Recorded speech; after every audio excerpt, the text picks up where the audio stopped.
ஜூலை 31 கோழி சாப்பிட முடியாதா? ரொம்ப ஷாக்கிங்கா இருக்குல்ல. சிக்கன் பிரியர்களுக்கு எல்லாமே ஒரு வருத்தமான செய்தி தாங்க நீ கொண்டு வந்திருக்கேன். என்ன அப்படின்னா, தமிழ்நாட்டிலையும் புதுச்சேரியிலையும் இந்த கறி கோழி பிராய்லர் சிக்கன் சொல்லப்படுறாங்கல்ல, இந்த விற்பனை தற்காலிகமா நிப்பாட்டி வைக்கிறாங்க அப்படிங்கிற மாதிரி சொல்றாங்க.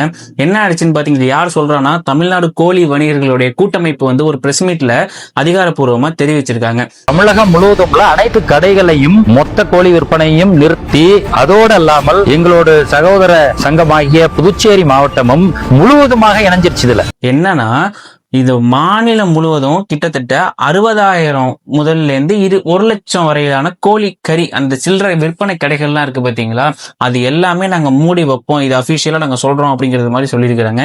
சரிப்பா, இது ஏன் இப்படி பண்றாங்க அப்படின்னு கேட்டீங்கன்னா, இந்த கோழி பண்ணைக்கு கோழி கொண்டு வரும்போதே அதோட தீனி கழுத்து வரையும் போட்டு அனுப்புறாங்க. அதோட எடை கூடுது. எடை கூடுறதுனால இவங்களுக்கு அது 100ல இருந்து 200 கிராம், இது ஒரு பெரிய ஸ்கிராம் மாதிரி நடந்துட்டு இருக்குங்க.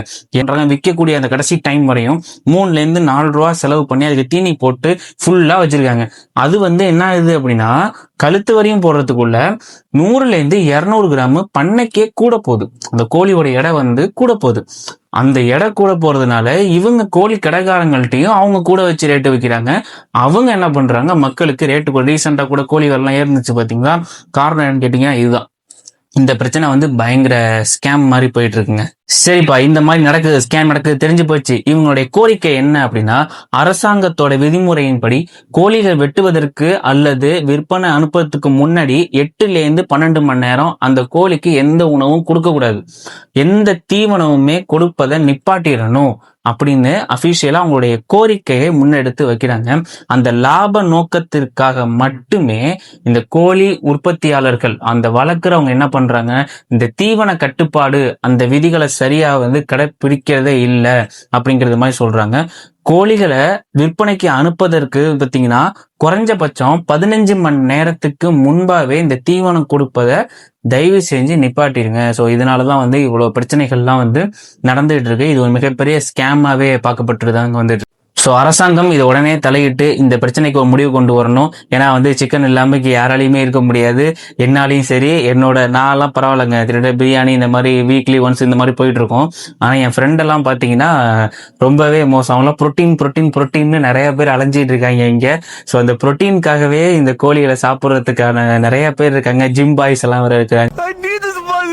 ஒண்ணுமே பண்ண முடியாதுமா, பேச முடியாது, சிரிக்க முடியாது, உட்கார முடியாது, நிக்க முடியாது, பாட முடியாது, மறக்க முடியாது, எதுவுமே பண்ண முடியாதுப்பா. ஸோ அவங்களுக்காவது இந்த விஷயத்த சீக்கிரம் முடிச்சு கொடுங்கப்பா. இந்த பிரச்சனை எல்லாம் இல்லாம அரசாங்கம் என்ன சொல்லுதோ அதுபடி நடப்போம். ஸோ அவங்க திடீர்னு இந்த வணிகம் எல்லாம் கூட்டி இவ்வளவு வருஷம் இல்லாம திடீர்னு ஒன்று விஷயம் கொண்டு வந்திருக்காங்கன்னா அது அவங்களுக்கு மிகப்பெரிய அளவுல பாதிக்கப்படுது அப்படிங்கிற விஷயம்தான். ஸோ அதனாலக்காவது இந்த அரசாங்கம் திடீர்னு இந்த உரிமையை கையில் எடுத்து 31 சொல்றாங்க, டக்குன்னு அந்த பிரச்சனை முடிச்சுட்டுனா மறுநாளே உற்பத்தி பயங்கரமா போயிட்டு இருக்கும், எங்க பார்த்தாலும் கிடைச்சிட்டு தான் இருக்கும். ஸோ யாருமே நிப்பாட்டெல்லாம் போறது இல்லை இந்த விஷயத்த. ஃபைனலா சொல்லணும் அப்படின்னா, தங்களுடைய இந்த நியாயமான கோரிக்கைகளை கண்டிப்பா நிறைவேற்றணும் அப்படிங்கிற இந்த கோழிக்கறி விற்பனைகள் தொடரும், இந்த போராட்டம் பயங்கரமா தொடரும் அப்படின்னு இந்த வணிகர்கள்லாம் ஸ்ட்ரைக் பண்ணி வச்சிருக்கிறாங்க.